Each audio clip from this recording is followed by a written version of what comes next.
우리가요, 계속 개념을 해왔던 이유 중에 하나가 이거를 이제 적용을 하는 걸 해야 돼요. 그런데 우리 이제 그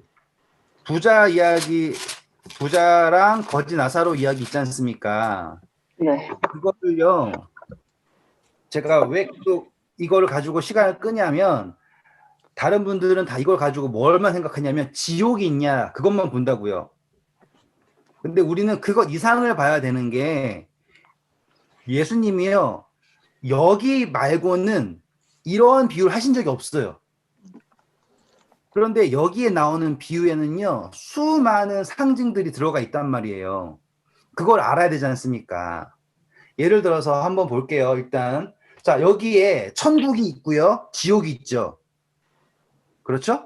예. 그런데 잘 보시면 천국에는 누가 있어요? 아브라함. 아브라함이 있어요. 자, 예수님이요, 아시죠? 아브라함은 천국에 있나요, 없나요? 저는 없는 줄 알았는데 이거 보고 있구나 그랬는데요. 없어요. 아브라함은 천국에 없어요. 천국에 있는 사람은 지금 에녹, 엘리야, 모세 이렇게밖에 없어요. 아브라함은 천국에 있지 않아요. 심지어 누구도 천국에 없을까요? 다윗도 없죠. 자, 거기에 대해서요. 사도행전 2장 34절 보시면 뭐라고 나옵니까?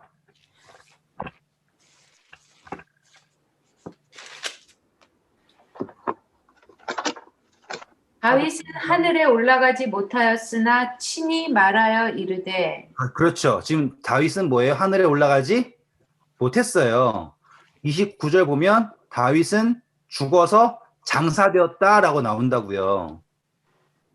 다시 말하면 예수님은 하늘에서 오신 분이에요. 그런데 그 하늘에는요, 분명히 누가 없어요. 아브라함은 아직 없어요. 그런데 여기서 나오는 하늘은요, 누가 있는 하늘이냐면 아브라함이 있는 하늘이에요. 그리고 아브라함이 받아줘요. 그러면 이 하늘은 누구의 하늘이게요? 바리새인들의 하늘. 그렇죠, 맞아요. 유대인들이 생각하는 하늘이에요, 지금. 지금 이 이야기는 절대로 예수님이 말씀하시는 실질적인 하늘이 아니라 바리새인들, 유대인들이 바라는 그리고 있는 하늘이란 말이에요. 그래서 이 비유가 의미 있는 거예요. 왜냐하면 우리가 앞서 이야기했던 이야기들 다 비유가 누구에게 말씀하고 계시는 게 있었어요. 바리새인들에게 하시는 말씀이 있었잖아요. 그렇죠? 청지기 비유는 제자들에게 했죠. 그렇죠? 근데 이 비유는 누구 이야기 다음이에요? 14절 보면 바리새인들이 비웃잖아요.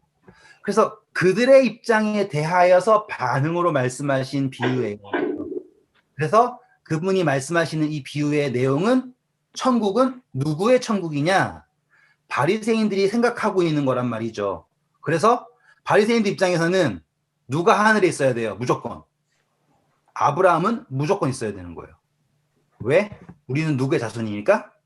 아브라함의 자손이니까. 아브라함의 자손은 어디 가니까요?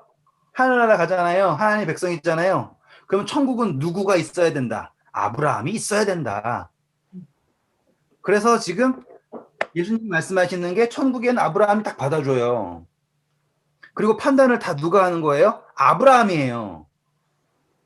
웃기죠? 아브라함이 여자, 얘 너는 살아생전 잘 살았고 얘는 못 살았지 않냐?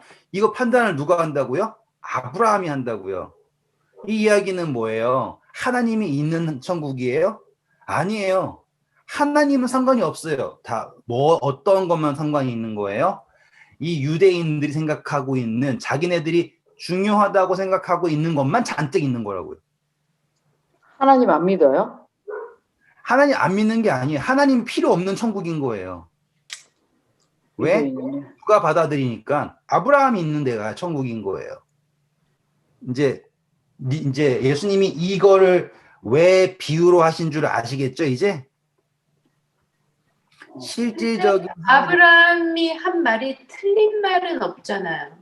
그렇죠. 지금 예수님은 그거를 비유로 말씀하시는 거잖아요.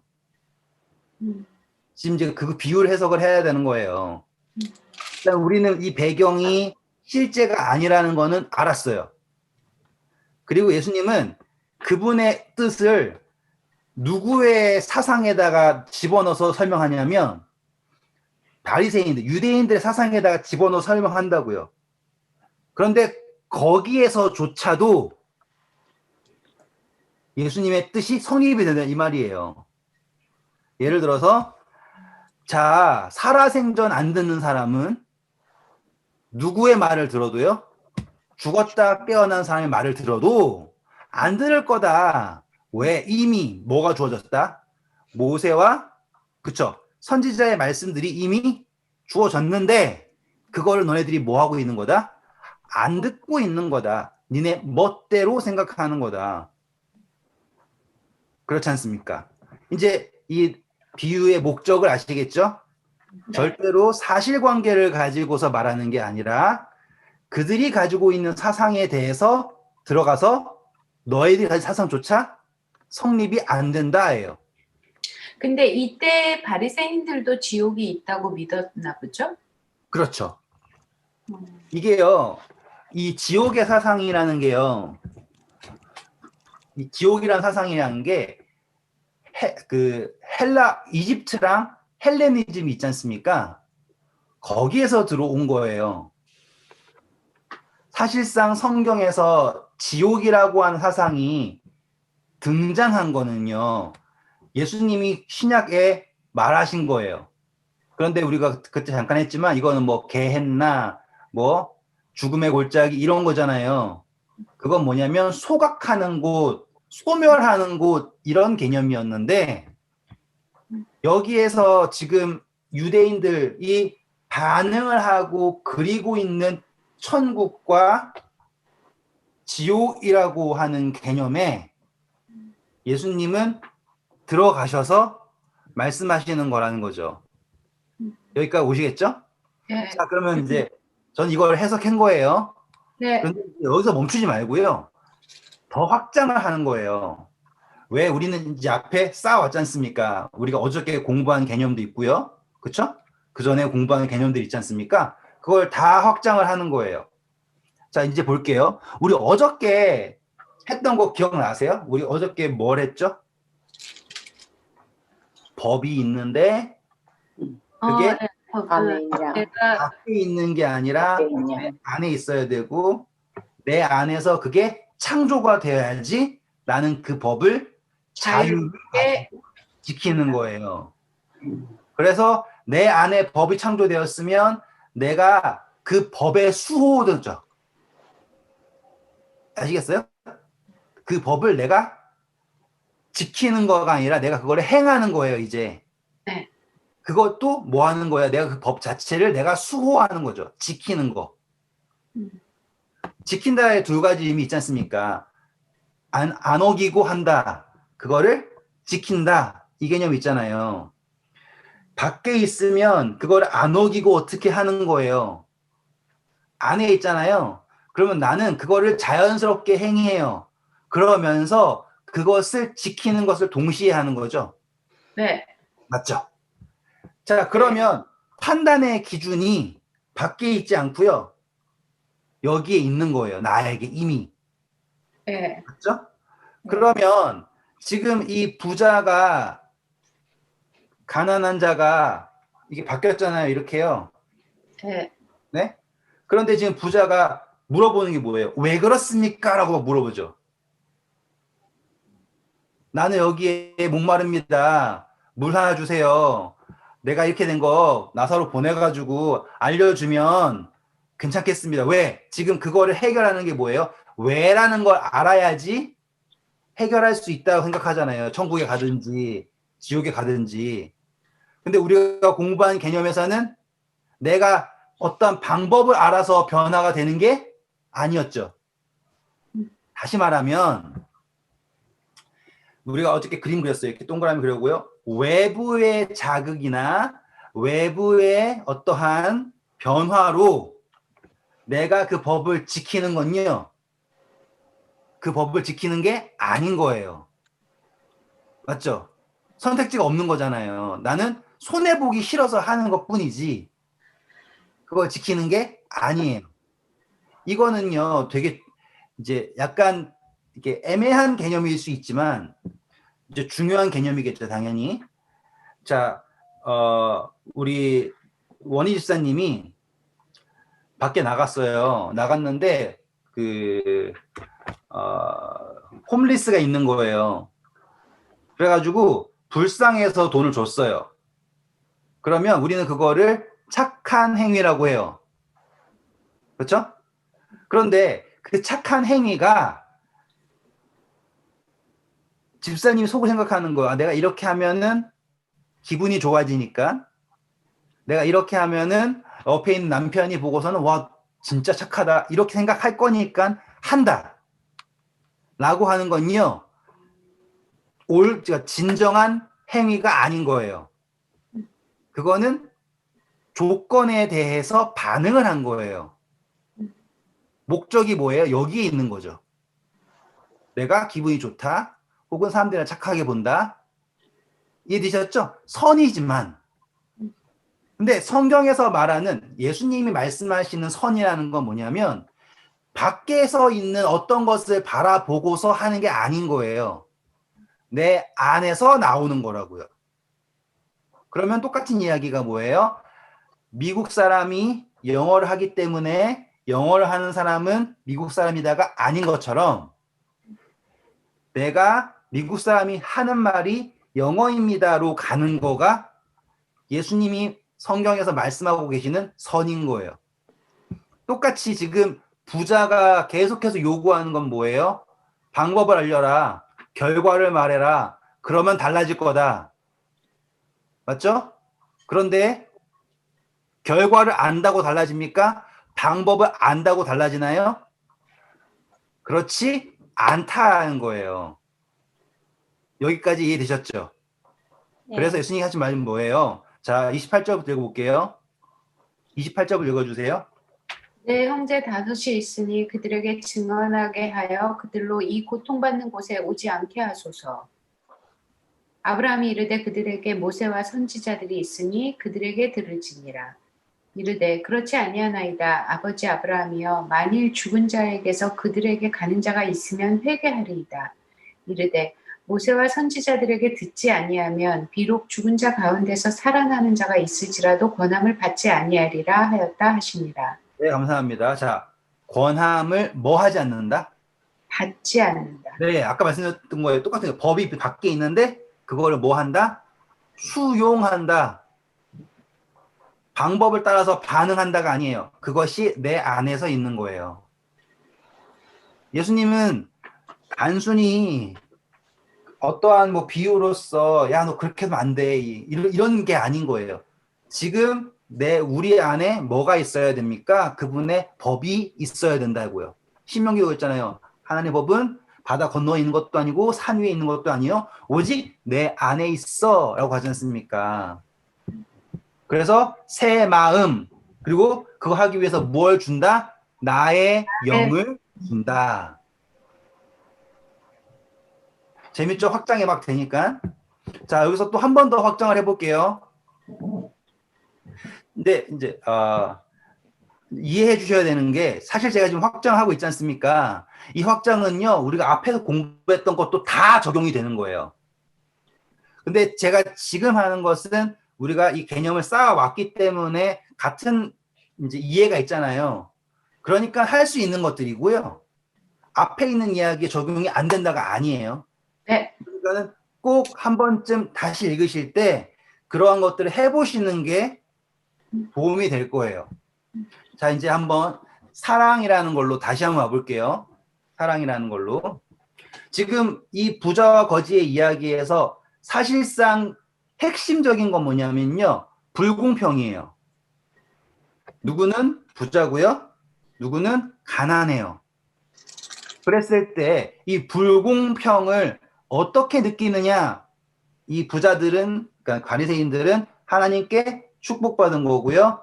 가난한 사람은 하나님께 저주받은 거예요. 라고 나왔습니다. 그런데 이제 이 불공평을 가지고 우리는 사랑을 설명해야 돼요, 이제. 어떻게 이 불공평을 가지고 사랑을 설명할 수 있는가? 어떻게 생각하세요? 불공평을 사랑으로 설명하려면 어떻게 하는 게 가능할까요? 안 가능한데 불공평한 거를 그러니까 그런 불공평을 신경 안 쓰면 몰라도 그걸 네. 사랑까지 말하기는 좀 불편하지 않아? 자, 우리 보시면 이 기본적인 그러니까는 예수님이 비유하신 이 사상은요, 인간들이 다 가지고 있는 사상이에요. 어떤 거냐? 이 세상에 고생하잖아요? 그러면 우리가 얘기해요. 신이 있어요. 그 신이 나중에 죽었다가 살아나면 다 갚아줄 거예요. 그러니까 공평한 거예요. 이거는요, 모든 종교가 다 가지고 있죠. 현실에 불공평함이 있지 않습니까? 괜찮아요. 저 부자 놈은요, 지옥 갈 거고요. 가난한 사람 여러분, 걱정하지 마세요. 이게 이제 그 기독교가 추구하는 거예요. 해방신학이라고 하고 막 이러더라고요. 그런데 예수님이 말씀하시는 개념은 이것과는 좀 많이 달라요. 지금 여기서 나오는 이 부자와 거지의 이야기에서 나오는 거는 아주 인간들이 좋아하는 구원의 컨셉이에요. 여기서 고생했으니까 하늘 가면 잘 살 거야. 저는 잘 모르겠는데 제가 어렸을 때 들었던 이야기가 뭐냐면 하늘나라 가면은 먹을 거를 많이 먹을 수 있다. 혹시 들어보셨어요? 아프지 않는다. 뭐 그런 거 있잖아요. 근데 아프지 보면 않다. 하늘나라가요 어떤 식이냐면 이제 가난한 나라에서는 먹을 거를 먹는다. 그렇죠? 이제 한국엔 집이 없다 보니까는 집이 많이 있다. 이런 식으로 그러니까 보상을 해주는 데예요. 하늘나라가. 또 육체로 생각하면 답이 안 나오는데. 그거예요. 지금 모든 종교가 뭘 생각을 하냐면 여기에서 안 된 것을 보상해 준다라고 하는 개념으로 간다고요. 다. 지금 여기 아브라함 이야기 똑같아요. 아브라함이 뭐라 그래? 얘 너는 살아생전 잘 살았으니까 이렇게 된 거고 얘는 못 살았으니까 이렇게 되는 거야. 뭐예요? 하늘나라가 보상해 주는 거예요. 근데 그게 예수님의 가르침이에요? 아니요. 전혀 아니죠. 그럼 이 비유는 절대로 예수님이 진실을 가르치는 거가 아닌 거예요. 이거는 절대적으로 이 사람들이 가지고 있는 세상이 틀렸음을 꼬집고 있는 거고요. 그렇죠? 그러한 와중에서도 지금 이 사람들이 따르고 있고 합리화시키는 것이 잘못되었음을 말하고 있는 거예요. 자, 다시 돌아와서 이 불공평을 사랑으로서 어떻게 설명할 수 있을까요? 라는 질문으로 다시 돌아오는 거예요, 이제. 자, 그러면 이제 우리는 사랑에 대해서 다시 한번 생각해 볼 필요가 있어요. 하나님의 사랑은 현실에서 고생 지지르다하게 하는 애는 하늘 나가서 잘하게 해주고, 현실에서 잘 먹고 잘 사는 애는 좀 혼내주는 게 공평한 사랑, 그게 절대로 아니잖아요. 그러면 어떻게 해야 되는가? 자, 먼저 사랑에 대해서 생각을 해볼게요. 우리가 사랑에 대해서 뭐라고 공부했냐면, 사랑은 조건이 없는 사랑이다가 아니었죠. 그렇죠? 그분의 사랑은 절대적인 조건을 가지고 있어요. 뭐예요? 관계. 그래서 우리가 그 관계에 들어가면 그분의 사랑은 그분의 우리를 향한 사랑은 아시겠죠? 그분의 우리를 향한 사랑은 무조건이에요. 왜? 조건이 성립했기 때문에. 이게 제일 중요하지 않습니까? 하나님은 사랑이시지만 절대로 죄를 사랑하지 않죠. 그런 사랑은 뭐예요? 그분의 사랑은 절대적으로 조건적인 거예요. 무조건이 아니지 않습니까? 그분은 죽음을 사랑하지 않아요. 조건적이에요. 하지만 그분의 관계, 너는 내 아들이다, 너는 나다 라고 하는 존재 일치에 들어가면 그분의 사랑은 무조건, 뭐가 유지되는 한 관계가 유지되는 한. 맞죠? 네. 자, 그렇다면 지금 사랑을 우리는 뭐로 봐야 되는가? 관계에 대한 반응으로 봐야 된다예요. 이제 오셨죠? 이니스타님 네. 멈춰 계셨어요. 들렸어요? 사랑을 우리는 뭘로 봐야 된다고요? 관계에 대한 반응. 반응으로 봐야 돼요.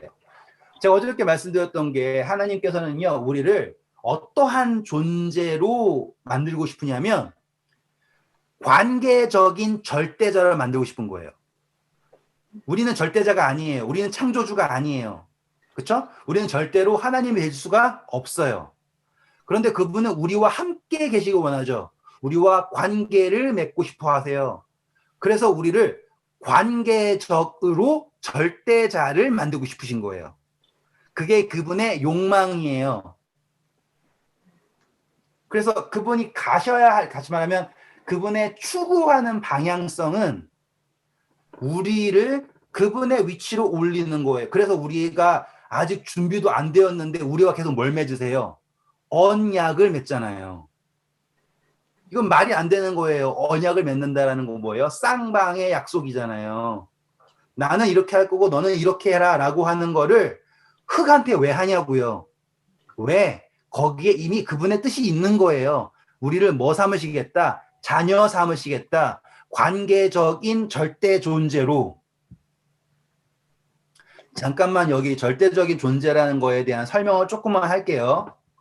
우리는요, 존재라고 하는 거를요, 어떻게 인식을 하냐면 가치로 인식해요.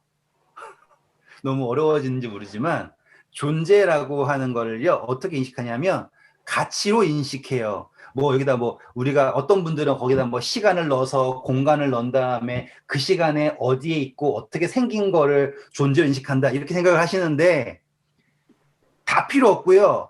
우리가 존재를 인식하는 건요, 그냥 가치로 인식하면 돼요. 왜냐하면 내가 인식한다라고 하는 건 뭔지 아세요? 나와 함께 존재한다라는 거예요. 그렇죠? 내가 인식한다고 하는 거는 나의 인지의 범위에 존재하는 거예요. 그렇기 때문에 나와 존재와 동시에 그러니까 있다라는 것 자체만으로도요, 내가 존재를 인지한다라는 건 뭐 시간이다, 공간이다 이게 필요가 없어요. 나는 그 가치를 인지하고 있는 거거든요. 이제 이거는 뭐 논의하기에 따라 다르지만 우리는 존재를 가치로 인지해요. 하나님도요, 우리가 그거를 그 존재를 가치로 인지한다고요. 그런데 이 가치를요, 어떠한 가치가 있냐면 가치에는 또 이제 두 가지로 나뉘어지는 것 같아요. 어떤 가치냐면 대체 가능한 가치예요. 다시 말하면 공통적으로 지배되는 가치고요. 절대적 가치가 있어요. 이건 뭐예요? 절대로 대체가 안 되는 가치겠죠. 이니지사님 대답해 주셔야 돼요. 아, 네. 할 거예요. 네. 아니, 대충, 예, 하고 있어요. 네. 네. 가치에는 뭐가 있다? 두 가지. 대체 절대적, 가능한 가치가 있고 절대적인 가치가 있다. 그래서 우리는 대체가 가능하면 이물병 싫어요? 이거 하면 돼요. 네? 배고프면 밥 먹어도 되고요. 라면 먹어도 되고요. 대체 가능한 가치라고요. 그런데 절대적 가치는 이거는 어마어마한 거죠. 하나님이 우리에게 가지고 있는 가치는 대체적 가치가 아니라 절대적 가치. 그쵸? 상대적인 것도 아니에요. 절대적인 가치를 가지고 있다고요. 우리가 하나님 어떻게 여겨야 되냐면요, 절대적인 가치로 여겨야 된다고요. 그래서 하나님 뭐예요? 두 주인 섬길 수 없다라고 하는 게 그거예요. 절대적인 가치. 그리고 그 절대적인 가치는요, 언제 성립하냐면요, 관계에 성립하는 거예요. 상대적인 가치는요, 관계가 없어요. 바꿔도 상관없어요. 맞죠? 그게 사람들이 생각하는 거예요. 아, 아담 하와 그 범죄했으면 걔네들 없애버리고 새로 시작하면 되지. 왜 굳이? 그건 뭘 인지 못하는 거예요? 관계적, 절대적 가치를 인지 못하는 사람들이 그냥 아무렇게나 떠드는 거예요.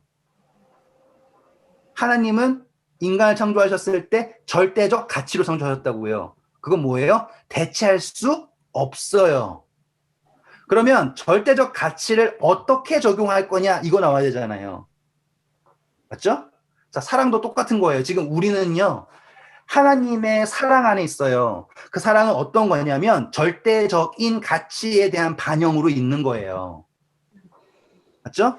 그렇다는 거는 그 사랑이라는 게 어떠한 대체 가능한 존재들 사이에서 있는 가치가 아니라 절대적인 가치들 사이에서 그분이 갖는 가치, 관계예요. 그러면 그분은 어느 존재 하나 포기할 수 없죠. 네. 여기까지 오시면은 진짜로 정말 많이 오신 거예요. 그분은 어느 한 명 포기할 수 없는 절대적 가치를 바라보고 있어요. 그렇게 됐을 때, 이 절대적 가치를 바라봤을 때, 누구에게 더 해주고, 누구에게 덜 해주고가 성립될 수가 없죠. 네. 맞죠? 그러면 이 존재들을 어떻게 둬야지 절대적 가치가 투영되냐면, 그대로 둬야 돼요. 여기까지 오시겠어요? 이니 집사님이랑 원희 집사님이랑 부모님이 누구만 챙겨주는 거는 삐지잖아, 그쵸? 그쵸? 그런데 이 둘 사이에서 뭘 찾아야 되냐면 합의점을 찾게 두는 게 절대적 사랑이죠. 아시겠죠? 이 둘 사이에서 뭘 찾게? 스스로 합의점을 찾게 하는 것이 사랑이라는 거 이해되시겠습니까? 이제 알겠어요. 네. 네. 자, 그래서 나타난 게 뭐냐면 법이에요. 아시겠죠? 그래서 나타난 게 너희가 서로 사랑하라라고 하는 법이라고요. 나는 너를 사랑한다. 그런데 그분의 사랑은 절대적 가치에 대한 사랑인데 그 사랑이 공평하게 성립하려고 하면은 뭐밖에 없냐면 서로 사랑해라라고 했을 때 성립이 되는 거예요. 그렇죠. 서로 사랑하지 않아요. 그러면 절대적 사랑이 성립이 될까요? 서로 사랑하지 않아도 얘랑 서로 사랑하지 않아도 네.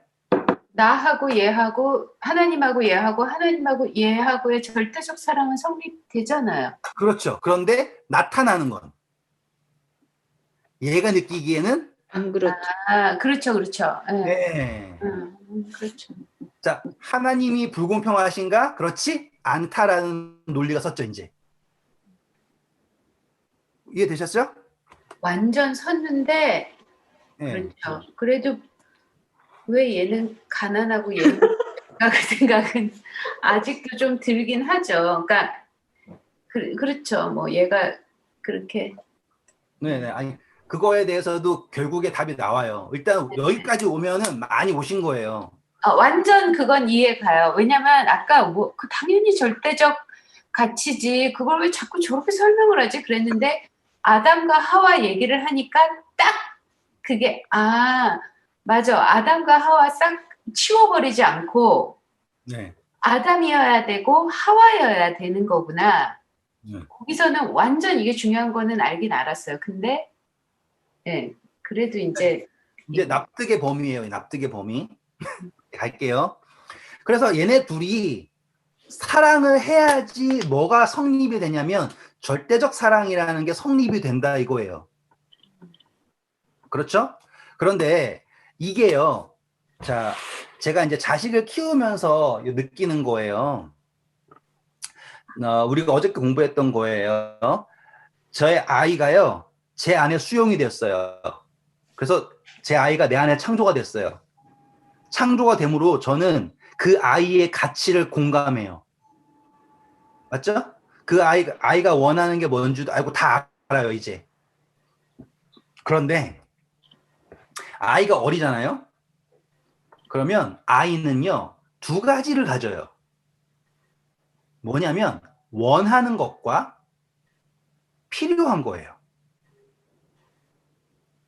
알겠어요? 원한다, 필요하다. 아이 입장에서 그렇죠. 그러니까 모든 존재에게는 그거예요. 원한다, 필요하다. 그런데 아이는 원하는 게 필요한 건 줄 알죠. 아직 이거에 구분점이 없어요. 사람은 다 그래요. 그죠? 네, 그렇죠. 어른도. 맞아. 이제 제 아이는 음. 이제 초콜릿이라고 할게요. 음. 초콜릿을 원해요. 엄청나게 원한다고요. 아, 근데 그리고 그걸 뭐라고 생각하냐면 필요한 거라고 생각한다고요. 그렇지. 아이일수록 더 그렇지. 네.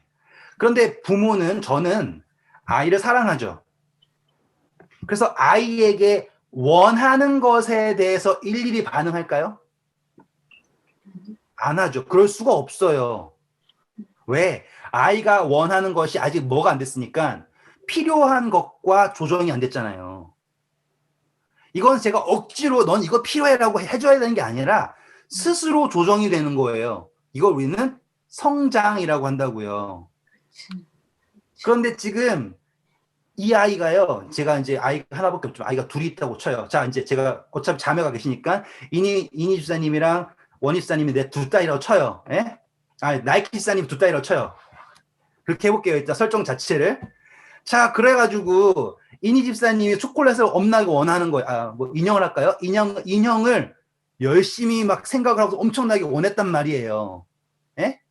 그런데 나이키 집사님 어떻게 할 거냐 이거예요. 그거를 필요로 반응할 것인가, 예? 원하는 걸로 반응할 것인가, 여기인 거예요. 그랬는데 만약에 나이키 생각하기에는 저거는 필요한 거다라고 비교될 거 아니에요. 그래서 줬다고 쳐요. 그랬더니만 원희 집사님 배가 아픈 거야. 그래서 나도 그거라고 하는 거예요. 근데 나이키 집사님 입장에서는 그것이 어디로 안 가는 거예요? 필요라고 하는 거기에 안 맞아요. 그러면 뭐 할 수밖에 없어요? 안 줄 수 있겠죠. 이거는 지극히 절대적인 사랑, 관계 사랑에 대한 반응이에요. 그런데 누가 느끼는 거냐면 이 아이들, 원희 집사님과 이니 집사님이 느끼는 건 뭐냐면 원희 집사님이 말하는 거예요. 아, 아빠는 나를 안 사랑한다. 왜? 쟤는 주고 나는 안 주니까. 요 논리 이해되셨죠? 자, 여기에서 지금 하나님은 절대적인 사랑의 반응으로 우리에게 접근을 하세요. 근데 우리는 가치가 무엇으로 갔냐면 육체적, 사도 바울이 그러잖아요. 내가 아직 어디에 관해서 육신의 정욕, 그쵸? 거기에 오라는 공고한 사람이다라고 하지 않습니까? 거기에서 내가 마음으로 원하는 것을 하지 않고 내가 육신이 원하는 것을 한다 그러잖아요. 이해되셨죠? 지금 원하는 것의 범위로 누구를 판단하냐면 하나님을 판단하는 거예요. 기준 자체가 원하는 것의 범위에서 하나님이 공평하다, 불공평하다를 판단하고 있다고요. 그러면 그 판단은 옳을까요? 틀릴까요? 틀리죠. 이거는 틀리죠. 그거는. 절대로 성립될 수 없는 판단인 거예요. 왜? 이것은 원하는 게 잘못되었다를 넘어서서요. 아직 이 아이가 덜 자란 거예요. 아시겠죠? 자랐을 때 수용을 해요. 뭘 수용하냐면 필요한 것들을 수용하기 시작을 해요.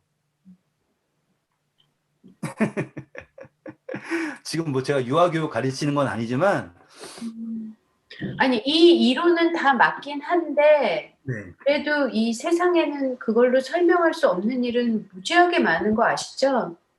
그렇죠. 납득할 수 없는 일이 많은 거죠.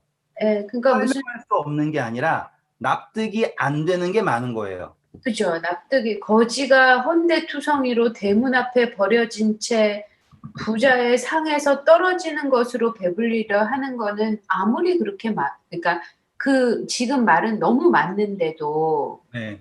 이게 풀리지 않는 그거는 있어요, 그죠? 그렇죠. 그래서 우리가 성장이 필요한 거예요. 네, 그래서 제가 생각하죠. 아, 이 거지는 되게 성장한 거지였나? 이런 생각이 드는 그게 아니고. 아니. 아, 그 하늘나라 갔다니까. 아, 그 이 거지가 성장한 그러니까 거지던 부자던 어쨌거나 뭐 대문 앞에서 그 핥아 있다가도 성장을 했으면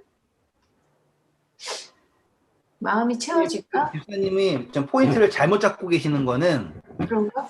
제가 처음 말씀드렸던 게 뭐냐면 여기에서 부자가 착했다 나빴다 없었다 거지가 착했다 나빴다 없었다 이들의 논리는 보상의 논리예요. 보상의 논리. 그러니까 이거는 절대 천국이 아니에요. 네, 아니 근데 만일에 그렇다면 이렇게 비유니까. 예. 네, 그런데 예수님이 성경에서 말하는 예를 들어서 솔로몬은 부자를 만들어 줬죠. 네. 아브라함도 부자였죠. 그렇죠? 지금 이 세상에서의 어떠한 우리가 봤을 때 대박, 그러한 개념으로 반응되는 게 아닌 거예요. 거기까지 오셨죠? 근데 완전 맞죠. 예. 이해 범위가 아직 낮아요. 그래서 우리의 납득의 범위가 낮아요.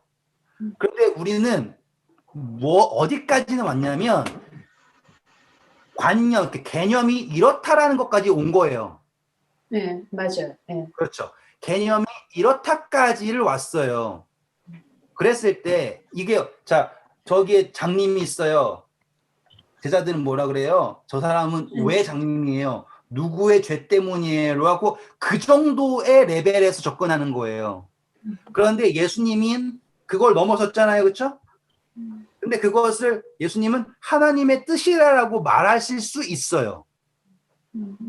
지금 우리는 납득의 범위를 단정 짓고서 하나님이 사랑이 아니다라고 가는 거는 개념상 성립이 안 된다는 건 이해되셨죠, 이제? 그건 알아요. 예. 네. 이제 우리는 뭐 하는 거예요? 성장하면 할수록 이해하는 범위가 늘어나는 거예요. 똑같아요. 거울 보다가 얼굴과 얼굴을 대면한다. 어제 말씀드렸잖아요. 그 이야기예요. 이제 좀 약간 저는 그렇게 생각해요. 이런 걸 하잖아요. 그러면 하면 할수록 자유로워져요. 왜? 그 전에 나를 막고 있던 것들이요. 싹 사라지기 시작을 해요.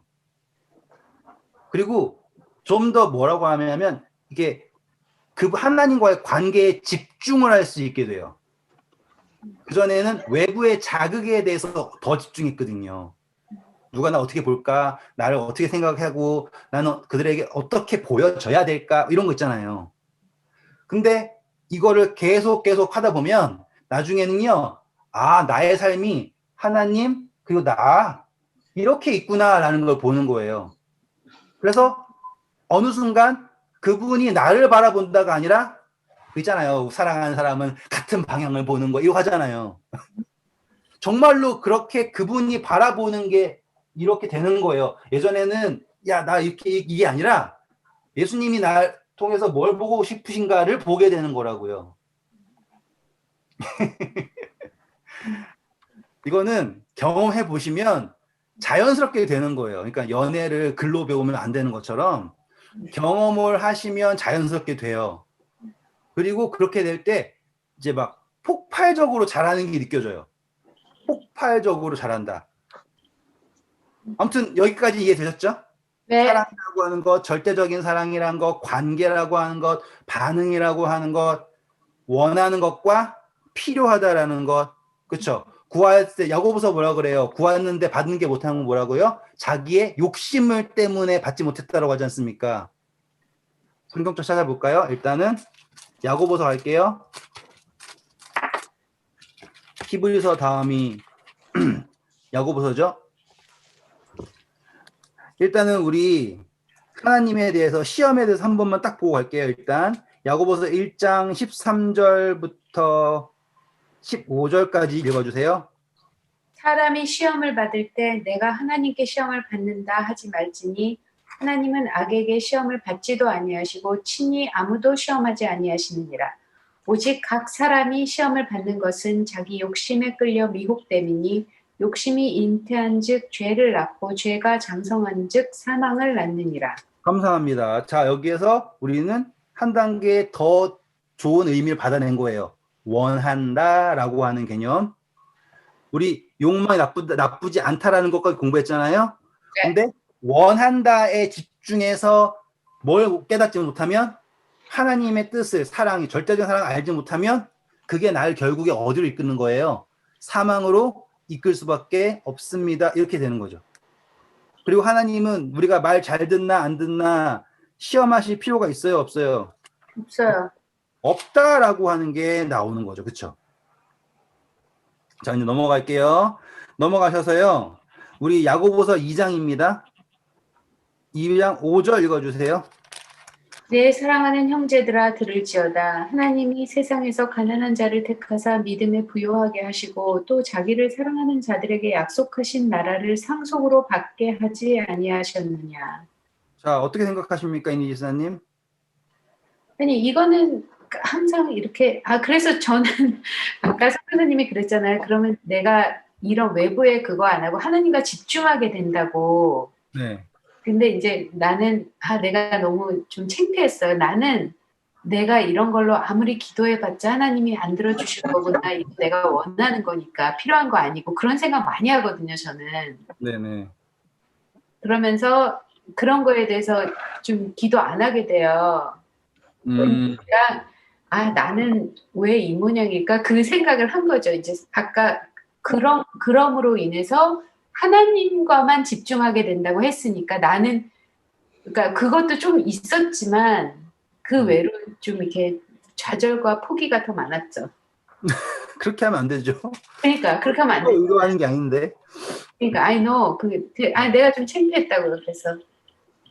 자, 그래서 지금 여기에 야고보서에 말하는 건 뭐냐면, 자, 필요하다라고 하는 개념에서는 영적 존재에 대한 거예요. 영적 존재.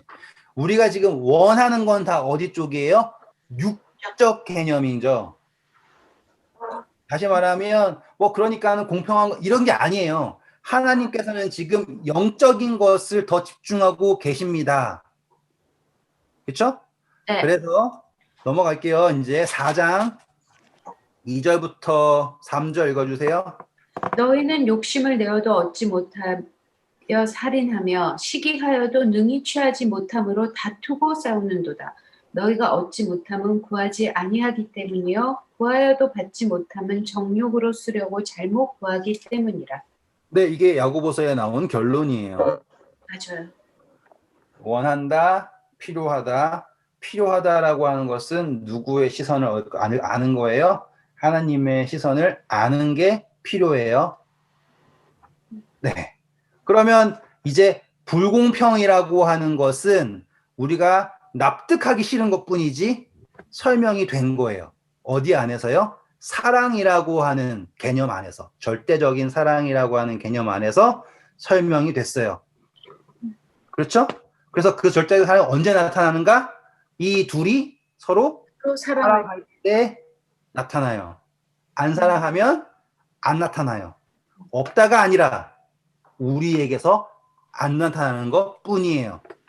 왜? 우리는 뭐에 집중하니까? 원하는 거에 집중하니까. 오, 깔끔하게 잘 나간 것 같죠? 네. 자, 그러면 우리 이제 그 다음 이야기로 가볼게요. 다음 이야기로 가면 또 더 재밌어요. 누가복음 돌아오셔서요. 자, 17장입니다. 같은 이야기를 다르게 읽게 될 거예요. 이제 1절부터 읽어주세요. 예수께서 제자들에게 이르시되 실족하게 하는 것이 없을 수는 없으나 그렇게 하게 하는 자에게는 화로다. 그가 이 작은 자 중에 하나를 실족하게 할진대 차라리 연자맷돌을 그 목에 매어 바다에 던지는 것이 나으니라. 너희는 스스로 조심하라. 만일 내 형제가 죄를 범하거든 경고하고 회개하거든 용서하라. 만일 하루에 7번이라도 내게 죄를 짓고 7번 내게 돌아와 내가 회개하노라 하거든 너는 용서하라 하시더라.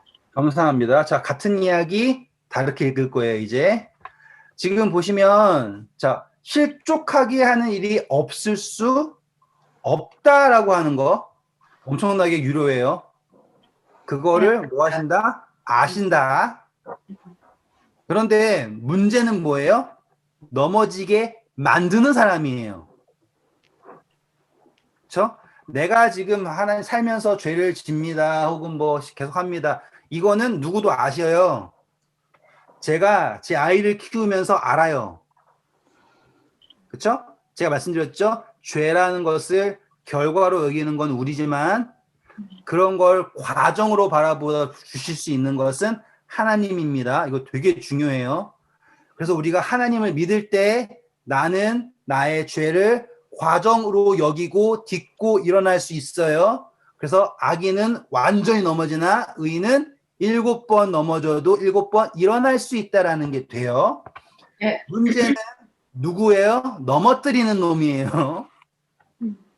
그런데 그 넘어뜨린다라고 하는 개념이 어떤 거냐? 죄짓게 한다라는 게 아니에요. 여기서 뭐냐? 하나님의 관계를 끊는 거예요. 너는 그러니까 하나님께 뭐 한 사람이다? 버림받은 거다. 이거예요. 희망을 끊는 거예요. 누군가 유혹해가지고요, 돈 훔치게 했다, 교사한다, 이게 아니라 실족하게 한다라고 하는 거에 가장 근본적인 것은 뭐냐면 너는 안 돼, 이거예요. 왜? 지금 이 아까 부자와 거지에서 부자는 난 왜 부자예요? 하나님한테 축복받았으니까 부자예요. 거지는 왜 거지예요? 하나님한테 저주받았으니까 거지예요. 이제 이야기가 달라지죠? 그래서 3절 보세요. 너희는 스스로 조심하래요. 만일 내 형제가 죄를 범하면 야, 너 죄인이야. 넌 끝났어. 이게 하지 말고요. 뭐 하라고요? 포기하지 말고 불러야 돼요. 어떻게든. 그쵸? 그리고 경고했을 때 회개하면 뭐 하라고요? 용서하래요. 자, 그러면 용서한다라는 건요. 어디에 범위에 속하는 거게요? 용서. 명령의 범위에 속하는 거예요. 명령의 범위. 다시 말하면 사명의 범위에 속하는 거예요. 우리 공부했던 청지기의 비유 기억나시죠? 네. 경고해야 되고요. 너 얼마 빚졌니? 그리고 용서해야 돼요. 100 했어? 50이라 그 개념으로 가는 거예요. 그리고 이걸 얼마나 하라고요? 베드로한테 얘기했던 거죠? 7번이나 되게 하면 다 용서하라 라고 하는 거예요. 자, 이건 정말로 명령의 범위입니다. 용서하라. 명령의 범위. 그랬더니 5절 보세요. 사도들이 주께 여짜오되 우리에게 믿음을 더하소서 하니 주께서 네. 와, 그런데 이걸 들으니까 사도들이 생각하는 거예요. 와, 이거 어떻게 할까? 좀 우리한테 좀 믿음을 더해 주세요 라고 했을 때 새로운 단어가 등장한 게 아니라 알고 있는 단어가 등장하는 거예요. 6절 보세요. 주께서 이르실 때 너에게 겨자씨 할 만한 믿음이 있었더라면 이 뽕나무더러 뿌리가 뽑혀 바다에 심기어라 하였을 것이요 그것이 너에게 순종하였을 것이다. 감사합니다. 자, 갑자기 등장하는 게 뭐예요? 겨자씨. 우리 겨자씨 공부했지 않습니까? 천국은 겨자씨 하나. 그런데 여기 또 재밌는 이야기는요. 몰라요. 그냥 다 재밌어요. 예수님이 굳이 여기에다가 무슨 나무래요? 콩나무. 나무. 나무. 누가복음 좀 읽다 보면 1장인가 어디에 나무에 올라간 사람 있죠? 네, 그 뭐지? 삭개오. 삭개오. 네. 그 삭개오가 올라간 것도 뽕나무. 이게 같은 나무다 다른 나무다 그런 사람이 있는데요. 저는 그냥 차이를 안 줘요. 이게 돌무화과 나무라고 하는 거의 종류가 시카몰 트리 이런 게 같은 종류예요. 근데 여기에서 이 나무에 매달렸다라고 하는 거 우리 또 공부하겠지만 예수님이 어디에 달리셨어요? 나무에 달리셨죠? 삭개오도 나무 위에 올라갔죠? 그 삭개오 이야기 할 때 할 거예요. 아무튼 삭개오 보고 내려오라고 하고요. 나무에서 내려오라고 하고요. 그분이 우리의 십자가에 달리시는 게 이 상징이거든요. 그런데 지금 여기서 뭐예요? 너희한테 이 겨자씨만한 믿음이라는 게 뭐냐면, 네? 정말로 작은 거예요. 용서한다라는 거. 할 수 있어요, 없어요? 해도 내가 하는 거 아니잖아요. 그쵸? 그러면 그 믿음이 이 나무 누굴까요? 예수님이에요, 예수님. 그 예수님이 어디에 심겨져요? 바다에. 바다는 뭐예요? 세상이에요. 지금 예수님은 우리가 그 용서한다라고 하는 그 작은 순종에 뭐 하실 거예요? 순종하신대요. 어마어마하지 않아요? 그리고 그 겨자씨가 뭐랑 연결되는 거예요? 천국은 마치 겨자씨와 같다라고 하는 그 겨자씨인 거예요. 그러니까 같이 매칭인 거예요. 그러니까 따로 노는 그런 게 아니라 천국이란 건 이거예요. 작은 순종이고요. 그렇죠? 용서한다라는 거고요. 사랑한다라고 하는 거고요. 거기에 누가 반응할 준비가 되어 있어요? 예수님이 반응하실 준비가 되어 있는 거예요. 다시 말하면 예수님이 하시는 것, 나와 함께 동행하는 것, 그분의 뜻에 동명하는 것, 그것이 무엇이다? 천국이다라고 하는 논리가 되는 거죠. 말했잖아요. 사랑이라고 하는 건 뭐예요? 너는 나다. 존재의 일치. 법이라는 걸 뭐 해야 돼요? 수용해야 돼요. 내 안에서 뭐 해야 돼요? 그 법을 창조해야 해요. 그 겨자씨만한 씨앗을 하면 여기에 심겨지는 거예요. 그분이. 재밌죠? 네. 5분밖에 안 남았으니까 1절부터 10절까지만 딱 하고 마무리할게요. 너희 중 누구에게 밭을 갈거나 양을 치거나 하는 종이 있어서 밭에서 돌아오면 그더러 곧 와 앉아서 먹으라 말할 자가 있느냐? 도리어 그더러 내 먹을 것을 준비하고 띠를 띠고 내가 먹고 마시는 동안에 수종 들고 너는 그 후에 먹고 마시라 하지 않겠느냐? 명한 대로 하였다고 종에게 감사하겠느냐?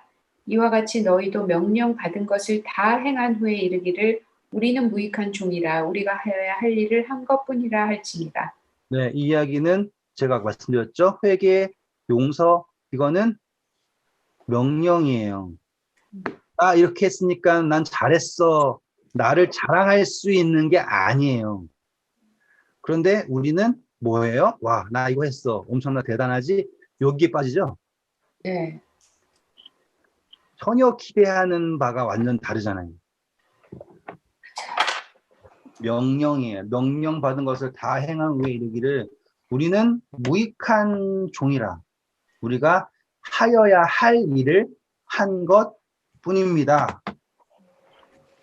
근데 재밌는 건 그 하여야 할 일을 한 것뿐이지만 그것으로서 우리가 무엇이 됐다, 초청되었다, 그 관계에 들어갔다라는 게 나타나는 거예요. 그 마다할 이유가 있냐 이거예요. 아무튼 오늘 고생 많으셨고요. 목사님이 저에게 아주 좋은 조언 해주셔가지고 반복을 안 하니까 5분이나 일찍 끝나게 됐어요.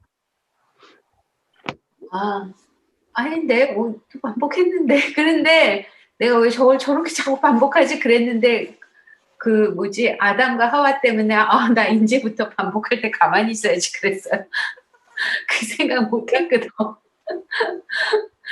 난 두 번 말하면 반복이거든요, 나한테. 근데, 아, 그게 아니었어요. 그래요? 좋습니다. 아무튼. 중요한 거였고, 진짜로 이제 예수님이 딱, 이제 앞에 딱 계시고, 나중에는 이제 제가 점점 나가다 보면, 제가 결국에 말씀드리고 싶은 거 뭐냐면, 그전에는 모든 사람을 구원하고 막 그런 것만 생각했잖아요.